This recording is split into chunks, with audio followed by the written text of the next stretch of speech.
For those of you guys just joining us today, we are talking about the particulars of the test tomorrow.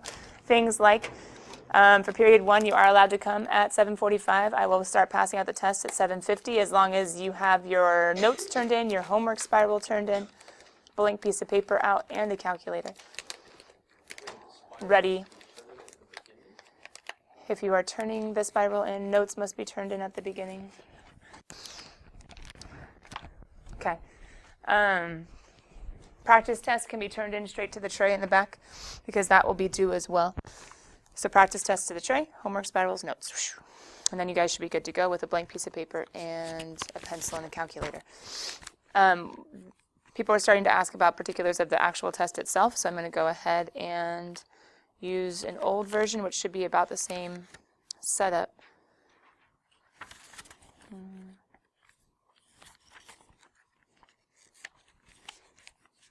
Okay, there will be about 9 multiple choice. Some of those are going to be matching slope fields. I'm not telling you to what we're matching, but you guys have your notes packet. And if you want your worksheet, it should be up here in the stack if you want to come get it at some point. It should be right near the top. There are going to be 1, 2, 3 long answers. 4 long answers. There are going to be 4 long answers. 1 dealing with being able to integrate. 1 dealing with a differential equation.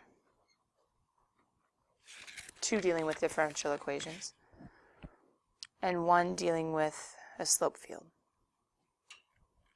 And I just said dealing with. A long answer on a slope field must incorporate more than just the slope field itself. But you have 9 multiple choice. You have 4 long answer.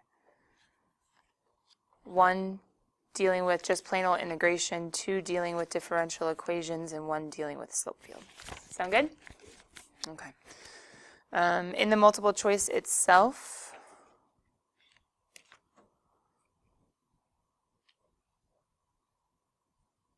yeah, use your practice test. Use your practice test to study.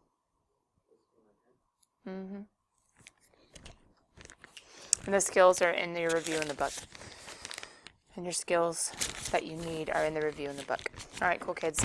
P.S. If you're integrating, because that's what solving differential equations does, right? If you're integrating, do you maybe need to review chapter 4a and 4b just a little bit?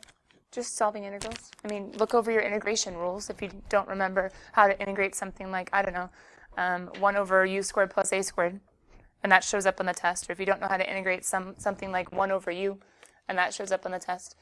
You just need to know your formulas or else you might be in more trouble than you would have been otherwise. Does that make sense, guys? So review your integration rules, number 1. Maybe review u sub, just the basics of chapter 4b, because you guys have seen multiple u subs that have come up, yeah? Okay. So with that, let's go ahead and I just want to hear what questions we have. I'm actually going to write them up on the whiteboard so that we can all see them, depending on how many they are. I might just get volunteers for participation points to come on up and work some out. We have 2 different things that we're looking at. We're looking at the book review,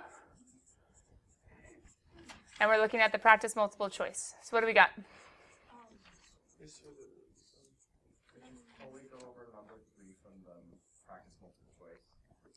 Fully go over number 3 from the practice multiple choice. Yes. Number 2 from the book review. What page? 404. Number 6. Which page?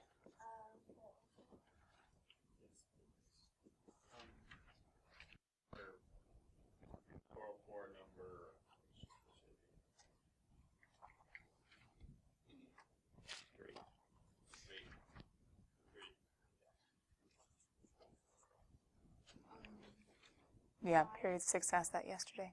5 from the book review?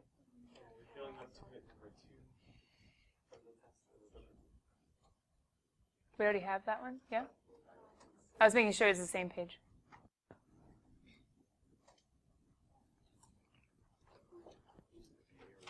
Nice thing of the practice test is you guys do have my solutions fully worked out, but the book review on page 404 you don't, and I understand that. Don't worry. We're good. Okay. Good for now? All right, if you guys need a book in order to see these questions, if for any reason you don't have them written down sufficiently, it is a test review, so you could have just written anything down, there are 1, 2, 3, 4 different books that might be good to look at. If you want to be looking at the questions, it's not a bad idea at all. So go grab a book. That's what I'm doing also. I'm so sorry, once again, my online version is not working and I don't have the administrative rights, and those that do have not been able to help yet.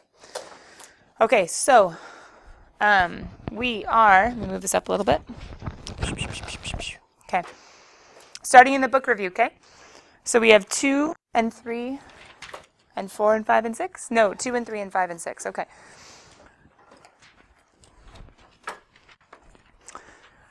Something to keep in mind for tomorrow really quickly, kiddos. Something to keep in mind really quickly for tomorrow. Section 5.2. Did I say in the grand scheme of things, in the sense of in life in general, and applications of calculus in general, that 5.2 is important? Yes or no? In general, in life and in fields of science and applications of calculus, yes, it's important. For the AP, is 5.2 important? No, but reading and interpreting problems is. Does that make sense? So tomorrow, the focus is not exponential growth and decay. I might give you something like number 2 or number 3, where they give you clues and you might have to find C. I might give you something like that just to practice with giving clues, finding C. You might have to get calculus or do calculus to get there. You might not have to do calculus. Maybe something will be given to you, or it's pretty obvious that it's exponential growth or decay, and you can just use that formula. So it's good to know exponential growth and decay. However, besides I think that one multiple choice question, the rest of the test is solving differential equations, doing the calculus, and then yes, there will be a problem where you have to be able to read and interpret. But it's not going to be one where you can just jump to exponential growth or decay. You're going to have to take a differential equation and integrate it in order to be able to answer the problem. I'll try to be a little more specific with that in just a second. First of all, number 2. Why did I say this? Because number 2 and number 3 are both exponential growth and decay, right? How do I know that? Because number 2 shows what? dp dt, which is the same thing as p prime, is equal to k times p. What does this look very, very, very, very, very similar to? Y prime equals k times y. Whenever you see a simple differential equation, not that it's easy, but whenever we have this type of differential equation, this is going to take us back to y equals c e to the kt. The only time that we can skip the calculus of dy dx and multiplying and dividing, the only time we can skip this chapter, not even on the AP, the only time we can skip is when they give us something as simple as this. Okay? So we're going to skip. However, if the differential equation was any more complicated, if there was a plus, if there was a minus, if there was a divided by, could we make this jump? No. But since we can skip according to that yellow box that we saw, this is going to be exponential growth. I can skip ahead to the following, which looks an awful lot like p equals e to the rt. Sorry, I equals p e to the rt. That's a little bit different. It's still exponential growth, though. What clues do they give us? Triples. Okay, pause. Look in your notes. Look in your notes. Turn to section 5.2. Look at the yellow box. And in the yellow box, I gave you a y prime, I gave you a y equals, and I gave you a percent remaining. True? Okay. I've referred to this with a lot of you, but I think some of you just haven't believed me that I gave you what you needed in the card. Whenever they're talking about percent remaining, which triples, that'd be 300%, or you can think of the ratio, right? Whenever we're dealing with the percentage left, or the percentage that's there, we can set y over y sub naught, which is the same thing as y over c, equals e to the kt. What would be the ratio if something triples? How many percent would it be? 300, so then the ratio would be 3. 3 is equal to e to the k times, because you can do y over c, we can do p over c, is equal to 3. And how much time did it take to triple? 15 years. Natural log and then divide, and we get k is equal to 1 over 15 natural log of 3. Chem people, instead of doubling ln of 2, it's tripling ln of 3. With that, they tell us, what is the value of K? Oh, hey, done, done, done. Done, done. Number 3. How do I know that this is one I don't have to do calculus for? What's my differential equation? Y prime equals ky. If this was a calculus problem, if it was anything else besides y prime equals ky, what would I have to do to solve the differential equation? Not integrate. Yeah, you have to move things around. So first of all, dy dx, move the dx, divide the y, and then integrate both sides. But we've seen behind the curtain, we know what this one in particular becomes. What's it become? Okay, just one very, very special one. We know what it becomes. We don't have to show the work. Then what do they give us?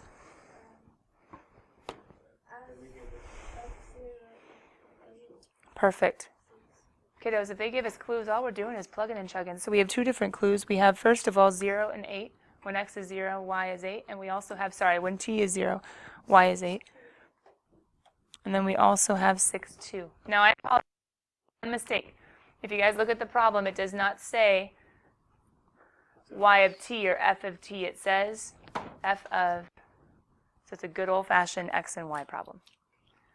It's a good old-fashioned x and y. So the only difference in my exponential growth or decay is it's just y equals c e to the kx.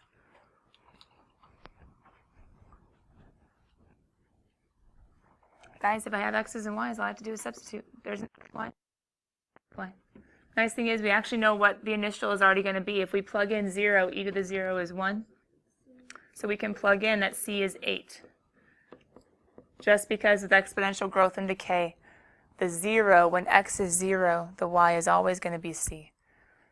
But you don't have to trust me on that. You could just go ahead and plug in 8 is equal to c e to the, well, k times 0 is 0. E to the 0 is 1. So therefore, c is equal to 8. And we plug that in. But we're not done. We're still missing a what? Good thing we have another. Plug it in, plug it in. So plug in your 6, 2, and you end up with 6 is equal to, nice, because it's the y value, right? 2 is equal to, we know that our c is 8, e to the k times our x is 6. Good. If we divide by 8, we end up with 1/4. If we take ln of both sides,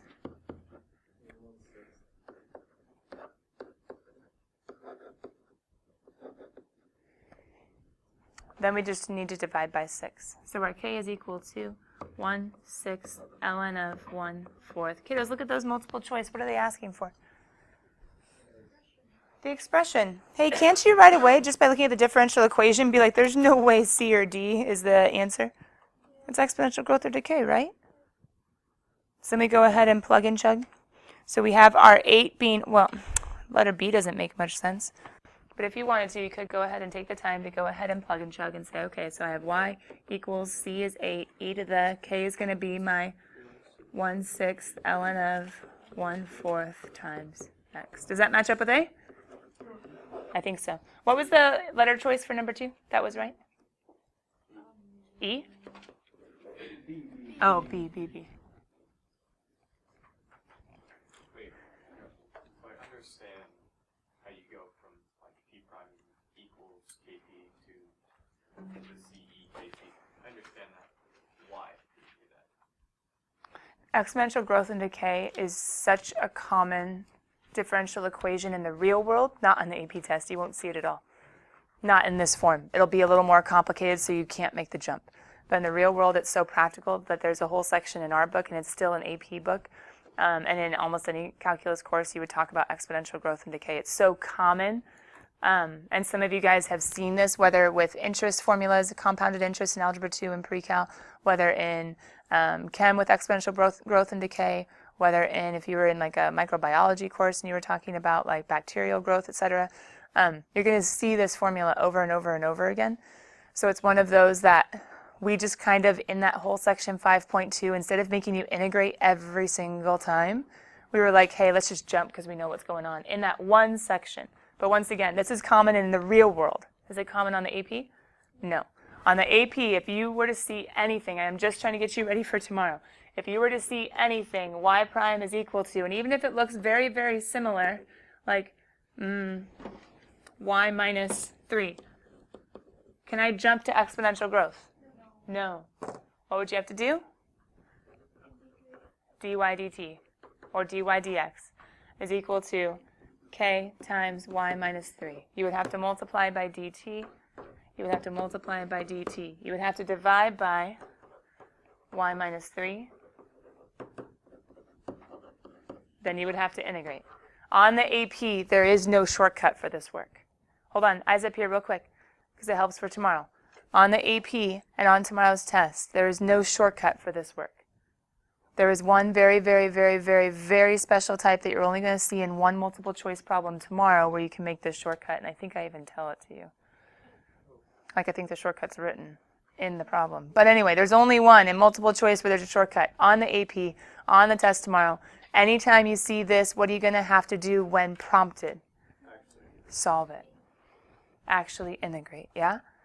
Then you would end up with ln of y minus 3. You should do a u sub and make sure that everything is going to be legal. Not just who is the u, some of you, common mistake, but also what is the du. Good. And then you could go ahead and have your kt plus c. And when you integrate, this will be similar. It will definitely be similar, but it will not be exact because it is not just ky. You're going to have the absolute value of y minus 3. Guys, what happens when I raise e to the kt plus c? C times e to the kt. E to the kt will always be positive. C could be positive or negative, which lets me, in a sense, take out the absolute value.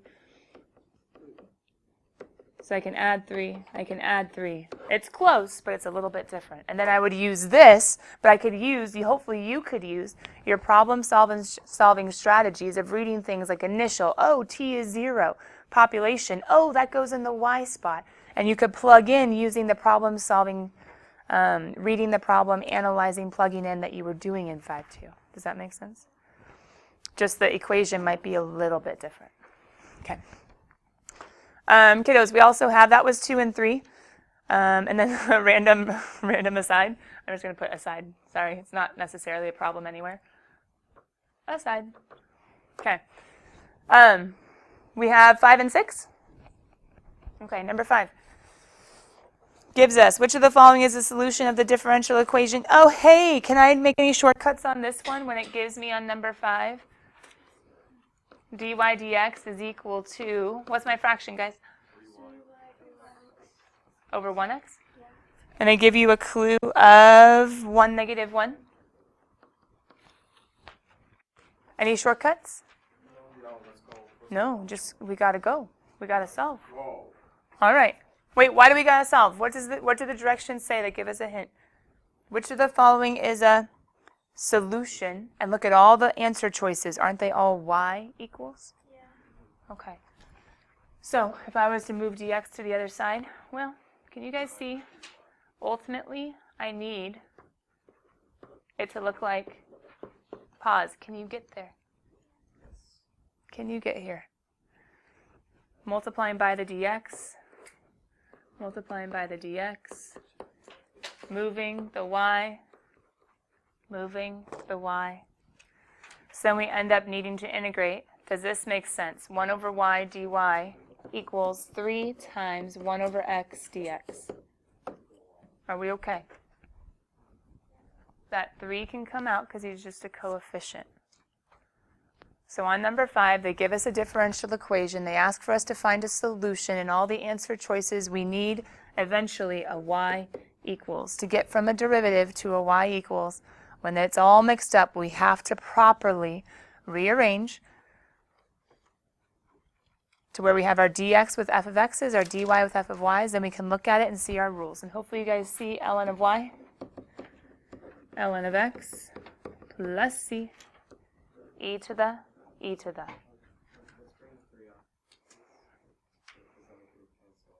I'm going to show over here on the left that we have absolute value of y. What Sean is struggling with right now is he sees this e and this ln. He's like, oh man, I want to cancel, but he can't because of the 3. Now pause. Can we write the c though? Can we write this c? Because he also couldn't cancel and just leave this c. So first we have to do c times, and then e to the, if I can get ln, if I can get ln and e next to each other directly, all coefficients have become powers. Now I can say, booyah, e and ln cancel. The absolute value of y is absorbed into the c, and I end up with c times the absolute value of x cubed. The reason I only took out one absolute value is because, remember, when you take out an absolute value in solving in algebra, you need to put a plus or minus on the other side. But that plus or minus, in essence, in some ways... Oh, wait, we do have a clue, don't we? Yeah. Okay, so we're not done. But in a way, the plus or minus can get absorbed by the c, because once we have a clue, we can say, hey, give me the clue, and I'll get you the right c. So we plug in the clue of 1, negative 1. Y is equal to c times 1 cubed. C must be negative 1. So c is negative 1. My final answer, y equals negative absolute value x cubed.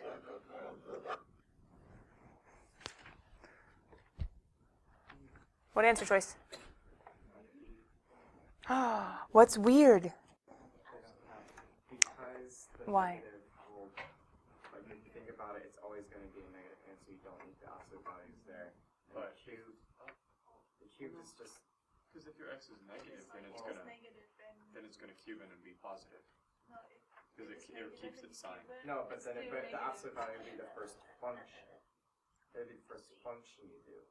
It would make that value positive, and then it would make it negative again. It wouldn't. I see what you're saying. You do the absolute value and then cube it. I agree with Sean's logic in order to make it match, because there are none of these, and because none of the other answer choices would.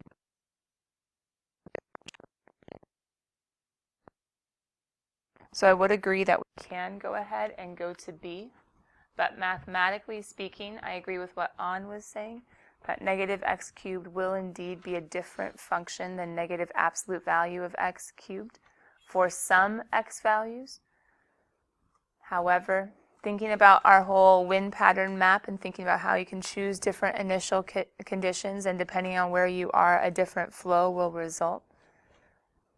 The idea is, for this point, negative x cubed will be the flow. Maybe not for its entire portion, but it will be the flow for the portion right around this point. I kind of disagree, though, with the book. I think they should have put an absolute value in. So I apologize for that. I believe the AP would have kept absolute value in. I apologize for that.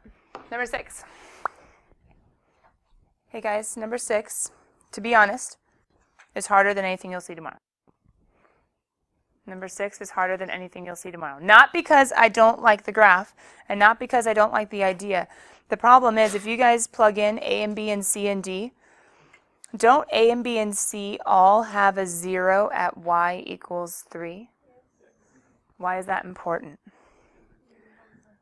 Look at y equals 3. There's a horizontal asymptote in the slope field. All the little baby slopes are flat, which means all the dy dx's need to equal 0 there, right? So A, B, and C all equal 0. D does not equal 0 at 3, so we can cancel him out. But A, B, and C all equal 3. So here's the struggle, okay? I want you to look at all the slopes not on the y equals 3. The struggle is, if you guys look at the equations for A and B and C, the signs truly do not really differ, right? They are so similar. The y in front, well, there is a y in front of every single one. The only thing that's different are the coefficients, times 10, times a half, or times 1. What I want you guys to look at is all of the other slopes beyond the horizontal. How steep are they?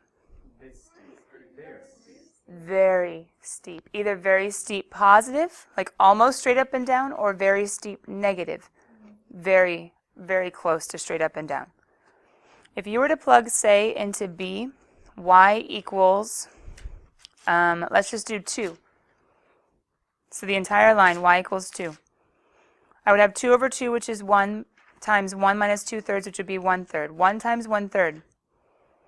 Follow it. 1/3 means you should be able to go up 1 and over 3 and connect.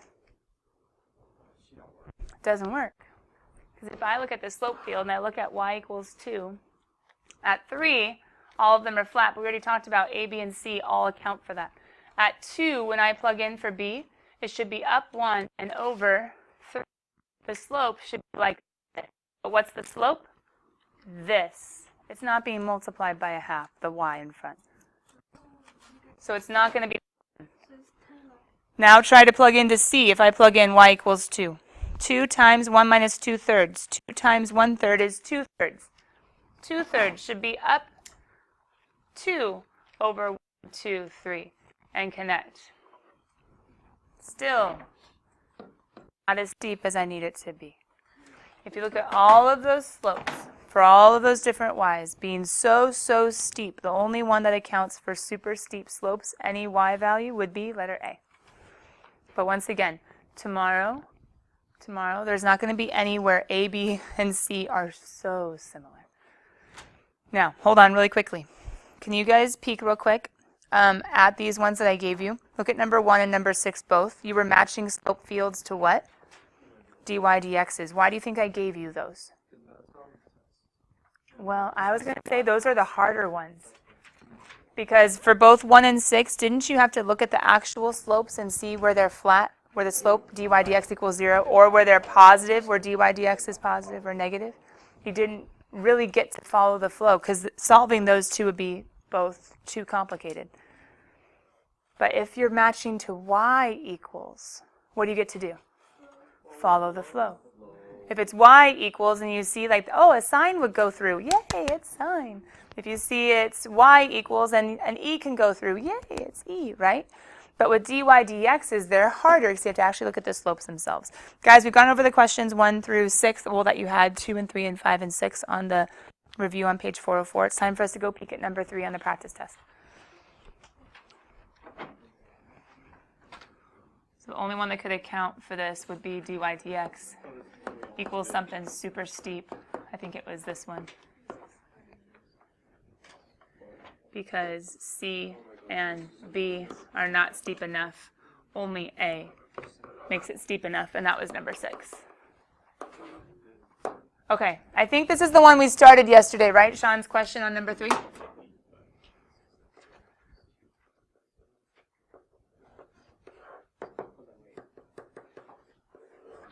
Okay. Practice multiple choice number 3.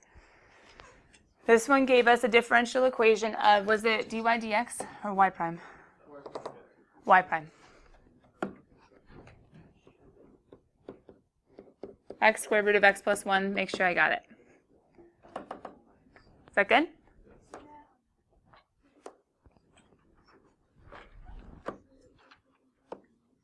I need the settings to revert to entire page. Okay.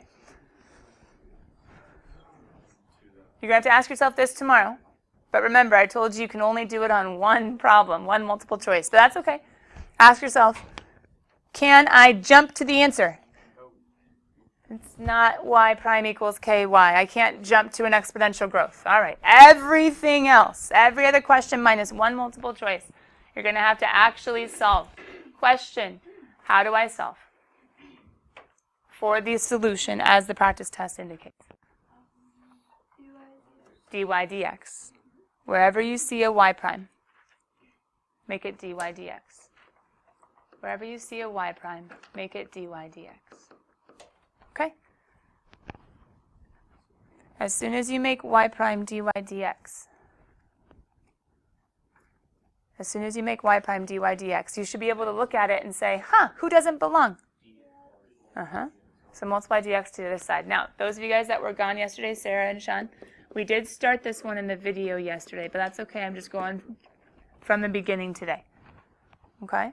So, dy dx, we've learned that these two are the same guy. Dx doesn't belong with dy. We multiply him always. Now we ask ourselves the question, does anything else need to move? No. Why? Yeah, there are no y's. So we're okay. So we're going to just go ahead and integrate right now. Now, why did I say maybe review chapter 4b? Is this an easy integral? Yeah, we need u sub. Is this one an easy integral? Yes, as long as you're like, hey, I'm integrating a constant. What's the integral of 1 or 2 or 3 or 4? Well, you always put the constant with the variable. Don't need a plus c because it just goes to the other plus c. But this guy, I definitely need what you guys said is u sub. I'm going to choose the outer piece or the inner piece? Uh-huh. What's the derivative? What's u prime of this guy? Just 1. So I could say dx is equal to du, and now it's time to substitute, right? But what's the dilemma if I go to substitute where I found my u from? Integration on crack. Says, doesn't belong. But wait, we just wrote him right there. So can't we go ahead and say, okay, let's take this and just solve for x. So subtract the 1. Yeah? So then we get y is equal to the integral of u minus 1 times the square root of u du. Now to some of you, you're like, that doesn't help anything. But to others of you, you're like, but I can distribute and combine the powers of u. So I would end up with u to the 1, or 2 over 2, plus u to the 1 over 2 is u to the 3 over 2, minus u to the 1 over 2. Now, all I need is power rule, right? Power rule says I can go ahead and make this u to the 5 halves times 2 fifths minus u to the 3 halves times 2 thirds. Now, some of you would go looking at your answer choices right now and be like, I think it's probably letter E. Isn't E none of these? I was going to say, a lot of you would go quick and say, wait a minute, what looks like, oh, that guy, except, what's wrong? That's not a 2 thirds, and we could double, triple, quadruple check, but look at that power. He needs a 2 thirds. A cannot be the answer choice. Look at all the rest of them. Oh, wait, C, where are my constants? I know I have to have constants, right? For this to come down and cancel, that to come down and cancel, so forget C. If I look at either of the other two, they have somehow been factored. There has been stuff in common that has been removed. Now, you could use these to guide you and say, okay, pull out a 2. Okay, pull out a 2 fifths, and let's see which one matches. You could use the answer choices to guide you and say, okay, well, they either pulled out a 2 or pulled out a 2 fifths. I just have to see if it's legal. We could go ahead and do that. Some of you are remembering what I said about our AP trick, and our AP trick was, hey, as far as I have seen, the actual AP questions always get 15ths, aka always get the common denominator first and pull that out. For some reason, this mock AP question, I must not have gotten it from an actual AP or it was from a really old actual AP, did not pull out the 15th, which is kind of mean. But one of the answers did pull out a 2, so we could pull out a 2. It also pulled out the u to the 3 halves, which was in common. So we could pull out a 2 and a u to the 3 halves, and we would end up with 1/5. What do I do when I'm factoring away from 5 halves? I'm only taking part of it. I subtract. So what's 5 halves minus 3 halves? 2 halves, which is 1. So I'm going to have 1 u left. And if I take away the 2 here, I have 1/3. And then I took, I took that u out, right? But I'm only factoring away from this. The plus c is just going to, well, I don't really know who you are, so I'm not going to pull anything out of that. Now, guys, check out answer choice. Is that D? Does that match when pulling out a 2? Sure doesn't seem like it. So then we could say, all right, fine, maybe letter B. What if we pull out the 5th as well? Now, pulling out a 5th is kind of harder, but if we pull out a 5th, that guy's gone. I just have u. Minus, if I pull, how do I pull out a 5th? Pulling out is dividing. What's 1/3 divided by 1/5 times 5, which would be 5/3. If it was me, I would have pulled out a 15th. I would have gotten these to be common denominators and pulled out a 15th. And most recent AP questions would have done the exact same thing. This was just weird in that they said, what if I pulled out a 2? What if I pulled out a 2 fifths? Now some of you are like, it's not exactly, wait. We still have to plug in u. Who is you?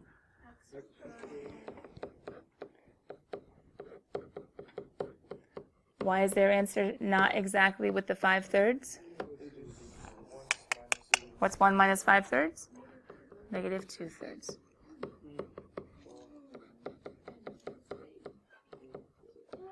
If you had pulled out the 2/15, would you have gotten the same? Yes, because if you had pulled out the 2/15, you would have been like, where are my 2/15? And then you could have tried to distribute in the 15th to check if there was only a 2. And then you could have distributed in a 1/3 if you were needed to be left with 2/5. Does that make sense? And then you could have checked. Yeah. I forget what you mean by pull out a 15. I know like this common denominator, but how would that? What I would have done to make this look a whole lot prettier, can someone be ready to read this to me right here? Is that okay? Okay. So we end up with u to the 5 half minus 2/3 u to the 3 half plus c. I like a lot better just getting a common denominator and saying, well, whatever. What if I just make both of these 15ths? Sorry, that's a 5. So I have 6 15ths, and I have 10 15ths. Then I just say, haha, let's just get rid of all the fractions and pull out a 15th. There's a 2 in common, and pull out a u to the 3 halves. That's what I would have pulled out, because then you just have a 3 left with that u to the 1. And then you just have a 5 left. There's no fraction inside. So that's what almost every AP question that I have seen does. This one was tricky in that it did not pull out the whole 15th. It didn't get rid of all the fractions. And so it wouldn't have been as nice in the sense of my way pulling out a 15th. You would have had a nice little neat polynomial in here of 3x minus 2. Oh, that's nice. I agree it's nicer, and I agree this should have been the answer. But maybe they're trying to be like, too many teachers are teaching how to do this, so we're going to make it a little tricky. So what you could do, if you look at all those answer choices, none of them have 15ths. None of them have 15ths. There is an answer choice with a 2. So you could have multiplied the 15th part in, which would have been 1/5 and 2/15. It does not match letter D. And then what I was telling Nathan is you could have, for letter B, been like, well, what if it was 2/5? Well, 2/5, they must have not pulled out that guy. So you could have taken the 1/3 and then distributed him in. And said, like, okay, fine. 3/3 is 1, 2/3. It's B.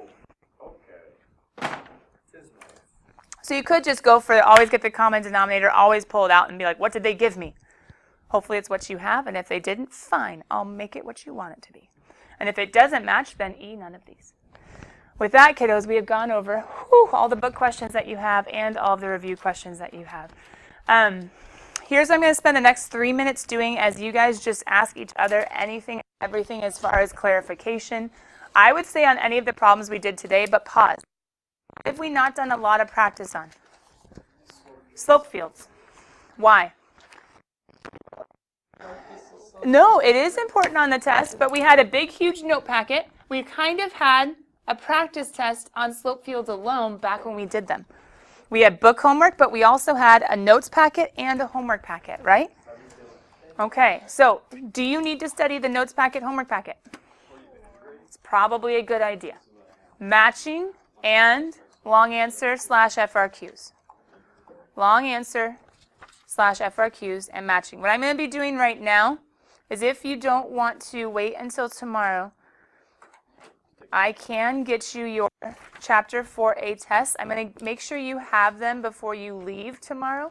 If you don't get them today, I'm just going to slide them into your composition books with a test correction paper, because then you can be working on those corrections, just seeing what you can get over the weekend. Does that make sense, guys?